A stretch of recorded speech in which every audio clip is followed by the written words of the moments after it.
بسم اللہ الرحمن الرحیم وصلی اللہ علی نبی الامی۔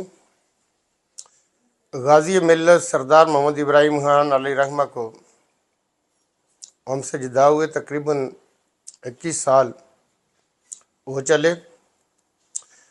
غازی ملت کی جو خدمات ہیں کشمیر کی آزادی کے حوالے سے وہ گراں قدر ہیں۔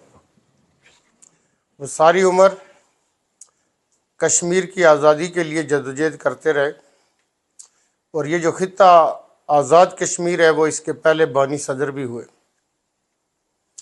غازی ملت اپنی عملی زندگی میں سیاسی، نظریاتی اور فکری لحاظ سے صرف اور صرف پاکستانیت پر یقین رکھتے تھے۔ ان کا ایک واقعہ میں آپ کے ساتھ شیئر کرنا چاہوں گا۔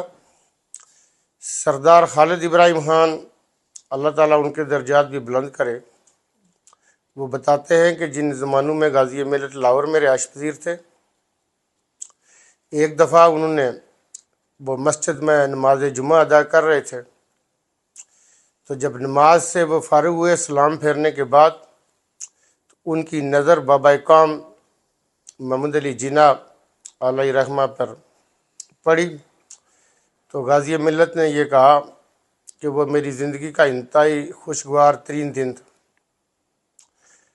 ہم جب یہ کہتے ہیں کہ ہم پاکستان ہیں اور پاکستانیت پر یقین رکھتے ہیں، تو غازی ملت بھی اپنی عملی سیاست میں نظریاتی اور فکری اساس جو تھی وہ بھی پاکستانیت پر یقین رکھتے تھے، اور وہ بھی یہی کہتے تھے کہ ہم پاکستان ہیں۔ ان کی ساری سیاست پاکستان سے جڑی ہے، اور اسی طرح سردار خالد ابراہیم خان علیہ رحمہ نے بھی اپنی ساری سیاست پاکستانیت سے متعلق کی، اور ہمیشہ پاکستان کے ساتھ سیاسی طور پہ بھی وہ بھی اسی بات کے قائل تھے، بلکہ عملی نمونہ تھے، جو غازی ملت کا سکھلایا ہوا راستہ تھا، بتلایا ہوا راستہ تھا۔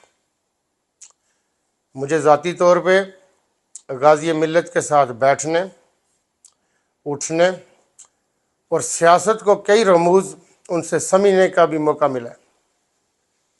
غازی ملت انتہائی روادار، سیاست کے اندر ایسا نمونہ تھے کہ ایسی شخصیات ہمارے ملک میں صدیوں میں پیدا ہوتی ہیں۔ آج ہر کشمیری کو چاہیے کہ وہ آزاد کشمیر کے اس طرف رہتا ہو یا LOC کے اس طرف رہتا ہو، وہ غازی ملت کا چھوڑا ہوا جو سیاسی ترکہ ہے اس کو اپنائے، اس کو اپنا کر ہی ہم LOC کے اس پار رہنے والے ہمارے بزرگ، ہمارے جوان بچے، ہماری مائیں، بہنیں، بیٹیاں جو جدوجہد کر رہے ہیں، اس نتیجہ پہ ہم پہنچ سکتے ہیں کہ وہ ہم حاصل کر پائیں۔ ہمارا پہلا دارالحکومت جو جنجال ہل تراڑکھل کے مقام پر واقع تھا، غازی ملت نے اس کو مظفر آباد شفٹ کیا، اس لیے کہ وہ یہ سمجھتے تھے کہ کشمیر کو ہم آزاد کرا کے دم لیں گے، اور بہت جلد کشمیر کا دارالحکومت سری نگر میں ہوگا، اور وہ ساری عمر اس جدوجہد میں رہے۔ آج ہر کشمیری ان کا شکر گزار ہے کہ ان کی جدوجہد کے نتیجے میں آپ سیاسی طور پہ، آپ انتظامی طور پہ ایک مقام پہ نہ صرف پہنچے، بلکہ پاکستانیت پر جو آپ کا یقین تھا، جو آپ کا سیاسی ایمان تھا، اس میں بھی ہم اس منزل پہ ہیں کہ ہم کہتے ہیں ہم پاکستان ہیں۔ اللہ تعالیٰ ان کے درجات بلند کرے۔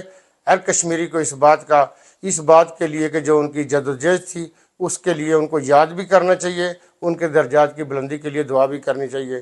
وعلیکم السلام۔